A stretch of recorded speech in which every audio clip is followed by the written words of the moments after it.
فکر کن هر روز داری از چیزایی استفاده میکنی که زندگی تو راحت‌تر کردن.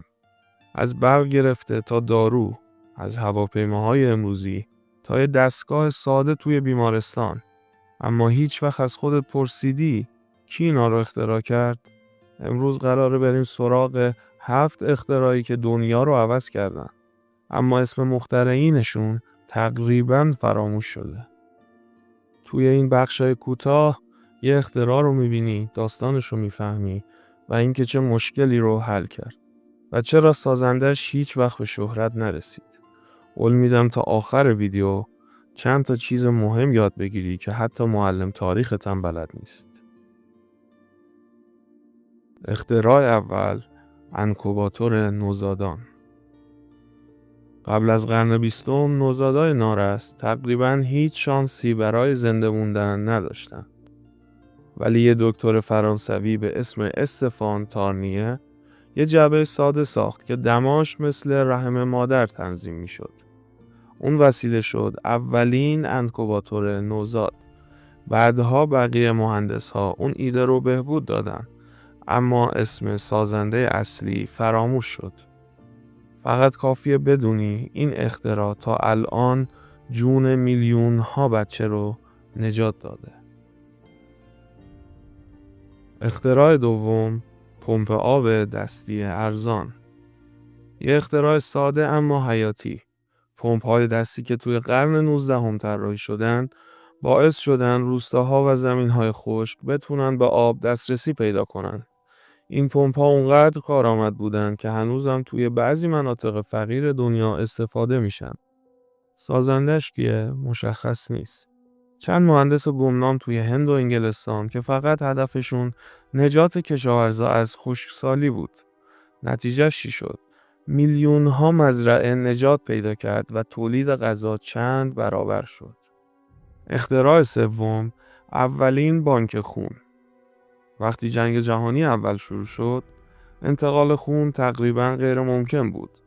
یه پزشک آمریکایی آفریقایی تبار به اسم چارلز درو با همکاری چند دانشمند دیگه سیستمی طراحی کرد که بشه خون رو برای مدت طولانی نگه داشت. این شد پایه بانک خون مدرن. اما به خاطر نژاد پرستی اون دوران اسمش از تاریخ رسمی حذف شد.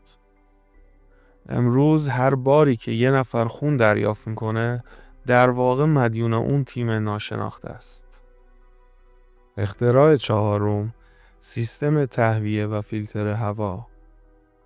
الان هر ساختمون، بیمارستان یا هواپیما سیستم تهویه داره.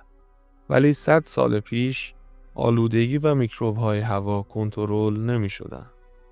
مهندسایی که بعد از شیوع آنفولانزا در سال 1918 روی تهویه کار کردند، اولین سیستم‌های فیلتر هوا رو ساختن. و جالبه بدونی اسمشون حتی ثبت هم نشد. نتیجه کارشون چی بود؟ کاهش چشمگیر بیماری‌های تنفسی و اولین قدم برای کنترل اپیدمی‌های قرن 20. اختراع پنجم، کوپلینگ ایمن قطار. قبل از این اختراع، وصل کردن واگن‌های قطار یکی از خطرناکترین شغل‌ها بود. کارگرها باید بین دو واگن می‌ایستادند و احتمال له شدن زیاد بود. تا اینکه یک مخترع آمریکایی سیاه‌پوست به اسم الیجا مک‌کوی سیستمی ساخت که واگن‌ها به صورت خودکار به هم قفل می‌شدند. این اختراع حمل و نقل ریلی رو متحول کرد. ولی مثل خیلی از مخترع‌های دیگه اسمش از روی قطعات حذف شد. اختراع ششم، کنسرو سازی بهبود یافته. امروزه کنسرو یه چیز معمولیه، ولی اولین بار یه نابغه فرانسوی به اسم نیکولا آپر در دوران ناپل اون برای تغذیه سربازها این روش نگهداری غذا رو ابداع کرد. سالها بعد مهندس‌های گمنام انگلیسی این روش رو صنعتی کردن و اسمشون هیچ وقت جایی ثبت نشد. بدون اونها سفرهای طولانی دریایی یا نجات از قحطی شاید غیر ممکن بود. اختراع هفتم، توزیع برق شهری. همه اسم ادیسون رو میدونن، اما کمتر کسی میدونه صدها مهندس ناشناس سیستم برق رسانی رو کامل کردن. از طراحی ترانسفورماتورها تا کابل‌های ایمن. این آدم‌ها باعث شدن برق توی خونه هامون بیاد و دنیا 24 ساعته روشن بشه. از اونا ممنونیم. اگه اونا نبودن شاید هنوز شمع روشن میکردیم.